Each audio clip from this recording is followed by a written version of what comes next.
आदिवासी समाज के और जितने भी ओबीसी समाज और जितने भी सामाजिक संगठन के द्वारा आज यह भारत बंद के साथ साथ बस्तर बंद का आयोजन किया गया है, उसमें जितने भी हमारे पदाधिकारी हैं उन सभी को मैं बहुत बहुत धन्यवाद और आभार व्यक्त करता हूं। आप लोगों की मेहनत से आप लोगों ने अपने समाज के बीच में आकर जाकर के जो जागरूकता फैलाई, जो लोग अपने अपने साधन से चल करके यहाँ पे आए हैं और आज इस मामले की संवेदनशीलता को देखते हुए जिस भी समाज के कर्मचारी लोगों ने, पढ़े लिखे लोगों ने, आरक्षण का फायदा उठाए लोगों ने अगर कुछ 100-200 का सहयोग भी किया है, उनको भी बहुत बहुत धन्यवाद देता हूं। लेकिन उनके लिए लानत भी भेजता हूं जो आज आरक्षण का फायदा उठाकर घर के अंदर छुपे हुए हैं। ऐसे लोगों को पहचानना होगा, चाहे वो चपरासी हो, चाहे वो कलेक्टर हो, चाहे कमिश्नर हो, चाहे मंत्री हो, विधायक हो, सांसद हो। आज अगर आरक्षण नहीं होता तो एक चपरासी तक नहीं बन सकते थे, लेकिन आज वो विधायक बन गए, सांसद बन गए। किसकी बदौलत? हम लोगों की बदौलत, समाज की बदौलत बने हैं। उनका कोई योग्यता नहीं है। अगर बाबा साहब डॉक्टर अम्बेडकर ने आरक्षण की व्यवस्था नहीं किया होता तो ये लोग आज छोटा सा चपरासी भी नहीं बन सकते थे। लेकिन आज ये फैसला आया कि माननीय सुप्रीम कोर्ट में बैठे हुए मनुवादी जज लोगों ने फैसला दिया है। मनुवादी सोच रखने वाले, ब्राह्मणवादी सोच रखने वाले जजों ने यह फैसला दिया है कि ST/SC के आरक्षण का उपवर्गीकरण किया जाएगा और उसमें अब जो हम लोग ST के लोग हैं, गोंड है, हलबा है, मुर्ला है, भद्रा है, तोरला है, बैगा है, उराव है, कंवर है, वो सभी लोग अनुसूचित जनजाति कहलाते हैं। और जो चमार है, भंगी है, मेहतर है, गाड़ा है, घसिया है, सतनामी है, रामनामी है, सूर्यवंशी है, वो सभी के सभी अनुसूचित जाति कहलाते हैं। लेकिन इस फैसले के बाद ये हो सकता है कि सतनामी के लिए अलग से आरक्षण रहेगा, सूर्यवंशी के लिए अलग से आरक्षण रहेगा, चमार के अलग से आरक्षण रहेगा, जाटव के लिए अलग से रहेगा। तो ये जाटव और चमार में संघर्ष होगा, ये सतनामी और सूर्यवंशी में लड़ाई हो जाएगा। गोंड के लिए अलग से सीट रिजर्व होगा, हलबा के लिए अलग से होगा, मुरिया के लिए अलग से वैकेंसी निकलेगा, तोरला और मारिया के लिए अलग से वैकेंसी निकलेगा। तो इस तरह से हम लोगों को आपस में लड़ाने वाला ये बहुत ही जो फैसला आया है, इससे हमारा समाज कतई भी संतुष्ट नहीं है। इसलिए आज पूरे भारत देश को बंद करने का काम हमारे अनुसूचित जाति और अनुसूचित जनजाति के लोगों ने किया है। इसलिए मैंने जब ये रैली शुरू हो रही थी उस समय भी मैंने धर्मपुरा में भी कहा, ये जो आए हुए हैं इनमें से 95% लोग गरीब हैं, मजदूर हैं, कूली भूती करने वाले लोग हैं। उनको इस फैसले से क्या लेना देना है? उनको इस फैसले से क्या लेना देना है? अरे लेना देना तो उनको है जो लोग आरक्षण का फायदा उठा चुके हैं, जो लोग गुरुजी बन गए हैं, जो लोग कलेक्टर बन गए, IAS IPS बन गए, विधायक और सांसद बन गए हैं। अगर ये फैसला लागू हो गया तो एक बार विधायक बन गया उसका बेटा को आरक्षण नहीं मिलेगा, एक बार जो सांसद बन गया उसका बेटा को आरक्षण नहीं मिलेगा। अरे उनके अधिकारों को बचाने के लिए लोग आए हुए हैं, उनके अधिकारों को बचाने के लिए आए हुए हैं। और ये हमारे विधायक और सांसद इतने नालायक और इतने नकारे और इतने निकम्मे हैं, हमारे समाज के लोगों को सांत्वना देने के लिए 2 शब्द बोलने भी नहीं आए। ऐसे नकारा लोगों के कारण आज हमारा समाज मारा जा रहा है, हमारा समाज मारा जा रहा है। कहीं नक्सली के नाम से मार रहे हैं तो कभी उग्रवादी के नाम से मार रहे हैं, कोई पुलिस आके मार के जा रहा है, नक्सली आके मार के जा रहा है। आज अपने ही बस्तर में अपने ही मूल निवासी यहाँ के लोग आज यहाँ पर डरे हुए हैं, सहमे हुए हैं। यहाँ कब जिंदा रहेंगे, कब मारे जाएंगे, हमारे समाज का कोई ठिकाना नहीं है। लेकिन आज आरक्षण बचाने के लिए हम लोगों को चाहिए था, उन लोगों को चाहिए था कि इसका व्यवस्था वो लोग करते। आज यहाँ पर हमारे पदाधिकारी लोग बैठे हैं, अभी जो यहाँ पर भाषण हो रहा था डीजे के आवाज में आवाज नहीं आ रही थी, जनरेटर के कारण आवाज नहीं आ रही थी। लेकिन जो आरक्षण का फायदा उठाकर लाखों रुपए तनख्वाह ले रहे हैं, उनको तो ये शेड की व्यवस्था करनी चाहिए थी, टेंट की व्यवस्था करनी चाहिए थी। चलो भाई हमारे लिए आप लोग निकल रहे हो, लेकिन वो लाखों रुपए तनख्वाह लेने वाले लोग, एसी कमरा में बैठने वाले लोग, लाल बत्ती में घूमने वाले लोगों को, हमारे ये जो गरीब मजदूर समाज की कोई चिंता ही नहीं है। ऐसे लोगों को दोबारा जब हमारे लोगों के बीच में वोट मांगने आएंगे उस समय उनको सबक सिखाना बहुत जरूरी है। उस समय हमको सबक सिखाना बहुत जरूरी है। जब हमारा आरक्षण खत्म हो रहा था, जब हमारा आरक्षण संविधान खत्म हो रहा था और ये समाज, ये गरीब समाज लड़ाई लड़ रहा था, उस समय आप कहाँ गए थे? और आज चुनाव के समय में दारू पिलाने आ गए, ये चुनाव के समय में ये पैसा बांटने आ गए, चुनाव के समय में सारी कंबल बांटने आ गए। ये बोलने की जरूरत है। इसलिए मैं कहना चाहता हूँ, ये हमारे एसटी-एससी विधायक और सांसद ऐसे पालतू कुत्ते हैं जो अपने मालिक के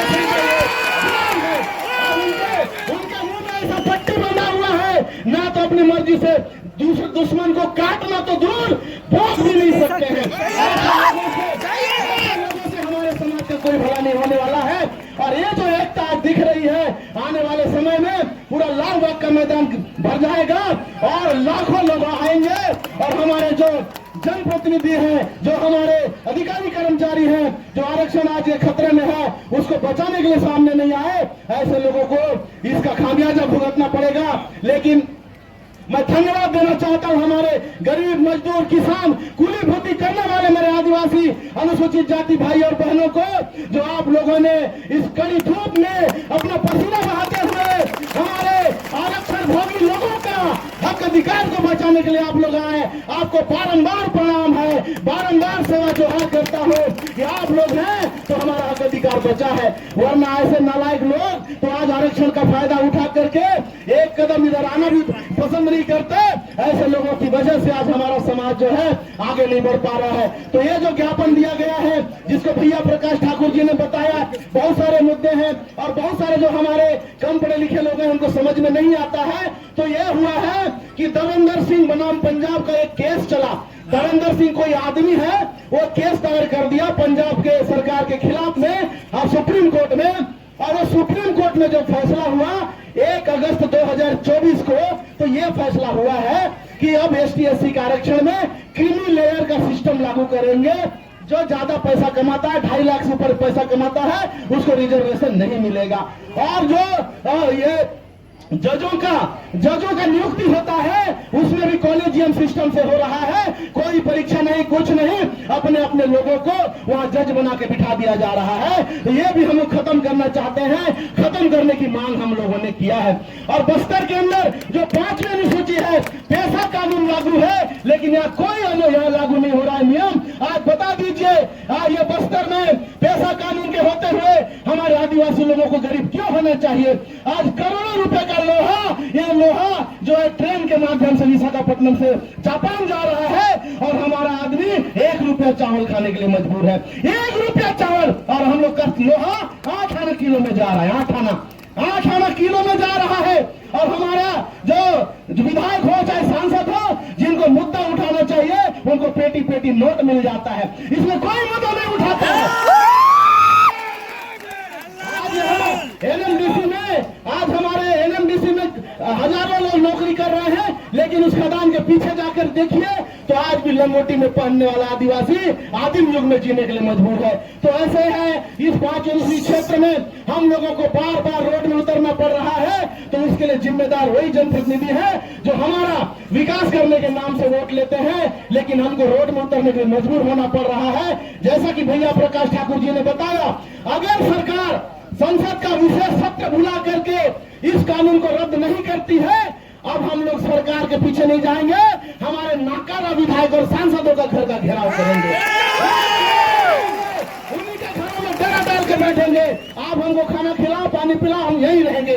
अगर आप संसद भवन में जाके बोल नहीं पाते हो, वहाँ चुप्पी साधे रहते हो, मुंह बंद रहता है, तो आपको इस्तीफा देना चाहिए, इस्तीफा देना चाहिए।